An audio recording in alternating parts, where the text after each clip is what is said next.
मेरा नाम कारी नजीर है। मैं अपनी मस्जिद में नमाज के बाद बच्चों को कुरान पाक पढ़ाता हूँ। मोहल्ले के सब लोग मुझे कारी साहब कहकर पुकारती हैं। एक दिन जुम्मे की नमाज पढ़ाकर मैं फारिग हुआ तो एक जवान लड़का तकरीबन 30 साल का एक औरत को साथ लेकर मस्जिद में आ गया। उस औरत ने काले रंग का बुर्का पहन रखा था मगर चेहरे पर निकाब नहीं था। लोग नमाज पढ़कर मस्जिद से निकल रहे थे। उस लड़के ने मुझे सलाम किया और मेरे सामने बैठ गया। जब मैंने आने की वजह पूछी तो वो कहने लगा, कारी साहब आप मेरा निकाह इस औरत से पढ़ा दें। उसकी बात सुनकर मुझे बहुत अजीब लगा क्योंकि वो औरत उसकी माँ जैसी लग रही थी मगर थी बहुत खूबसूरत। मैंने उस लड़के से पूछा कि तुम कहाँ से आए हो और क्या तुम्हारे साथ कोई गवाह भी है? वो कहने लगा, हमारे साथ कोई नहीं है, हम दोनों अपनी मर्जी से निकाह करना चाहते हैं, आप किसी तरह हमारा निकाह पढ़ा दें। औरत ने भी यही कहा कि वो अपनी मर्जी से इस लड़के के साथ निकाह करना चाहती है। दोनों मशकूक लग रहे थे, ऐसे लगता था जैसे घर से भाग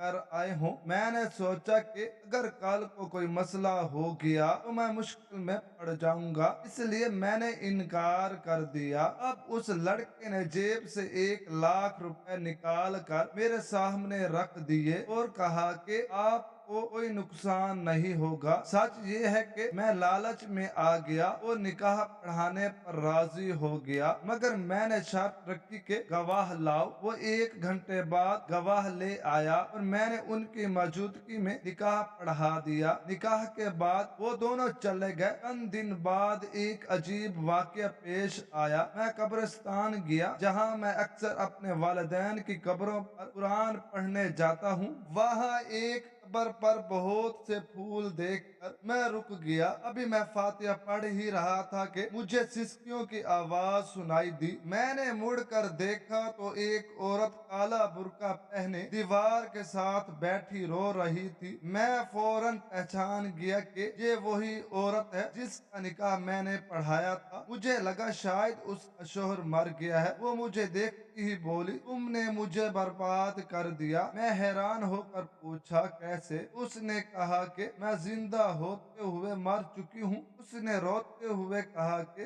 वो दोबारा उस घर में नहीं जाना चाहती और मुझसे दरख्वास्त की कि मैं उसे अपने घर ले चलूं। वो सिर्फ खिदमत करेगी और कुछ नहीं चाहती। मैं बहुत उलझन में पड़ गया मगर हालात को देखते हुए मैं उसे अपने घर ले आया। मैं अकेला रहता था, एक ही कमरा था। मैंने खुद बाहर चारपाई पर सोने का फैसला किया। उसने कहा कि वो सुबह चली जाएगी। रात दरवाजे पर दस्तक हुई। मोहल्ले के चंद बुजुर्ग खड़े थे। उन्होंने कहा कि हम आपकी इज्जत करते हैं मगर ये शरीफों का मोहल्ला है, आप अकेले रहते हैं और आज आप एक औरत को लेकर आए हैं, ये काबिल कबूल नहीं। या तो उस औरत को मोहल्ले के हवाले करें या फौरन यहाँ से भेज दें, मेरी बड़ी बहन के घर रह लेगी। अरे साहब आप बहुत अच्छे इंसान हैं, हम आपकी इस शराफत के कायल हो गए हैं। ये बात सुनकर मुझे कोई मसला नहीं था लेकिन उस बुजुर्ग ने ये सारी बातें बोलकर उस औरत को परेशान कर दिया था। मैंने जाकर उससे माजरत की और कहा कि मोहल्ले वालों की नजर में ये सब ठीक नहीं है, आपको उन लोगों के साथ जाना होगा। वो बड़ी बेदिली से उठी और उनके साथ चली गई। उसने मुझसे कोई गिला शिकवा नहीं किया था लेकिन मुझे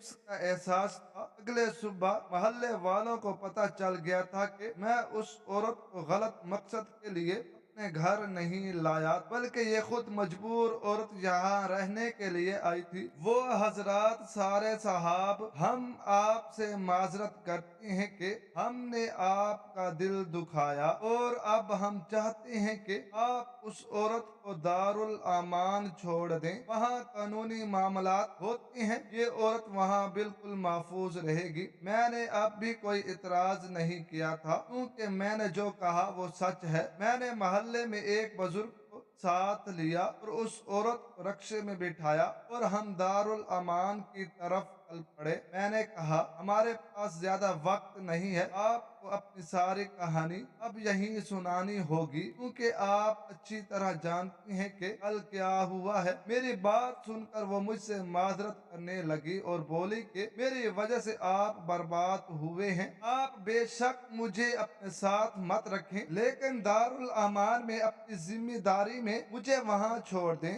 और उन्हें ये भी कह दें कि कोई मुझे लेकर आए तो आप मुझे उसके हवाले न करें। मैंने कहा, बिल्कुल इस बात की फिक्र न करें, मैं उनसे खुद बात करूंगा। मेरी बात से वो मुतमईन हो गई और फिर अपनी कहानी सुनाने लगी। कह रही है, साहब मैं आपको क्या बताऊं, मैं तो दुखों की मारी बदनसीब और बेहया औरत हूँ। अब मैंने ये बुर्का ओढ़ा हुआ है, अपनी बेहयाई के लिए अल्लाह से माफी मांगती हूँ। जो भी मैंने किया मेरा अल्लाह मुझे माफ कर दे। ये बात ज्यादा पुरानी नहीं है, तकरीबन 2 साल पहले की बात है, जब मेरा शोहर मुझे नजरअंदाज करने लगा था। हमारी शादी को 10 साल गुजर चुके थे। मेरा एक 6 साल का बच्चा भी था। मेरा शोहर बात बात पर मुझे ताने देने लगा, तुम पहले की तरह खूबसूरत नहीं रही, शादी के बाद तुम्हारा रूप अच्छा था और अब तुम बदल गई हो। अब तुम अपना ख्याल नहीं रखती, नहाती भी नहीं हो,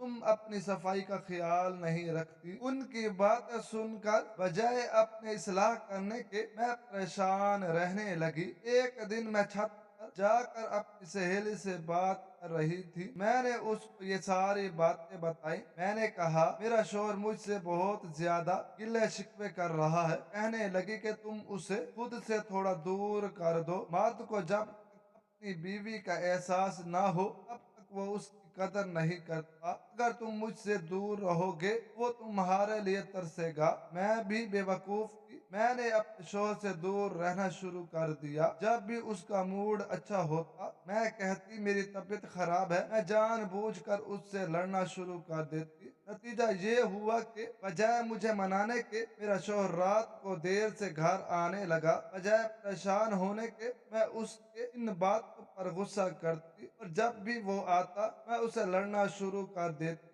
मैं कहती, तुम मेरे साथ बात नहीं करते, घर आते हो मेरा ख्याल नहीं रखते। वो मुझसे बहस भी नहीं करता था। पहले तो वो मेरे गिले शिकवों का जवाब दे देता था, लेकिन अब वो मुझसे दूर हो गया। मैं मजीद परेशान होने लगी, लेकिन उस पर परेशानी का फायदा किसी और ने उठा लिया। एक दिन मैं इसी तरह रो रही थी कि मेरा 16 साला देवर मेरे पास आया और कहने लगा, भाभी भैया तो आप को बहुत ज्यादा नजरअंदाज करते हैं, यकीन जाने वो बाहर किसी औरत के चक्कर में पड़े हुए हैं। मैंने 2-3 बातों के साथ पूछा कि वो कहाँ ले जाते हैं। देवर की ये बात सुनकर बदन में आग लग गई। बजाय मुझे मनाने और मुझसे सुलह करने के वो दूसरी औरतों के चक्कर में पड़ गया था। मैंने कपड़े उठाए और बेटे को शोहर के पास छोड़कर अपने मैके चली गई। वहां जाकर मैंने किसी को खुशनुदी बताया, लेकिन शोहर को साफ कह दिया कि अपने आप के घर में नहीं आऊंगी जब तक आप मुझसे माफी का मामला नहीं कर लेते। वो भी नहीं आया। उन्होंने भी मुझे मनाना तो दूर की बात, मुझसे बात करना भी मुनासिब नहीं समझा और इस सब का कसूर भी मेरा था। मेरे शोहर ने मुझे फोन करना भी छोड़ दिया। अभी एक दिन मेरा देवर मुझे लेने के लिए मेके आया और कहने लगा, भाभी मैं आपको एक जबरदस्त स्कीम बताऊंगा। मैंने कहा, वो मेरे शोहर से मेरी सुलह करवाएगा, आपस में रुकावट पैदा करे, ऐसा होगा तो वो आप कदर करेंगे। आप भैया के सामने मुझसे बातें करें, नए कपड़े पहनकर मेरे कमरे में आए ताकि भैया को आपकी कमी महसूस हो। देवर की बात सुनकर पहले तो मुझे बुरा लगा, फिर उसने बताया कि ऐसा करने से सब ठीक हो जाएगा। मैंने देवर की बात पर जो कहा वैसा किया। एक दिन मेरे शोहर के घर आने का वक्त था। मैं तैयार होकर अपने देवर के साथ बैठकर चाय पीने लगी। मेरा शोहर घर आया तो मैंने दरवाजा खुद खुला छोड़ दिया ताकि वो अंदर आकर देखे कि हम खुश गप्पियां कर रहे हैं। बस फिर क्या था, मेरे शोहर ने जब ये मंजर देखा तो आग बगोला हो गया। उसने अपने छोटे भाई को मारने की कोशिश की। दोनों भाइयों में लड़ाई शुरू हो गई। छोटे भाई ने बड़े भाई को इतनी जोर से मारा कि वो मौके पर ही दम तोड़ गया। मैं ये सारा मंजर देख कर तड़प गई। सोचा नहीं था कि ये हो सकता है। मेरे जहन में कुछ नहीं आ रहा था। मेरा जहन गनूदगी में डूब रहा था। फिर 4 महीने गुजर गए। मेरी इद्दत का लम्हा भी गुजर गया, जो बहुत तकलीफ देह था। मैंने अपने शोहर को खो दिया। मैं गुनाहगार औरत बन गई थी, जिसने अपनी बेवकूफी और बदतमीजी से अपना घर उजाड़ा। उसके बाद मेरे देवर ने कहा, भाभी अब आपको मुझसे निकाह कर लेना चाहिए, वरना इस घर में रहने का कोई जवाज नहीं बनता। मैं भी अपने मेके वापस नहीं जाना चाहती थी। मैंने अपने देवर से निकाह करने का फैसला किया। हमारे निकाह को खुफिया रखा गया। उसने पहले भी सबको यही कहा था कि मेरा शोहर एक्सीडेंट में फौत हुआ है। मेरे पास कोई रास्ता नहीं था। हमने आपस में निकाह कर लिया। मैं उसकी बात सुनकर हैरान हो गई थी। वो अपने निकाह को कभी लोगों के सामने नहीं लाता था, लेकिन उससे पहले कि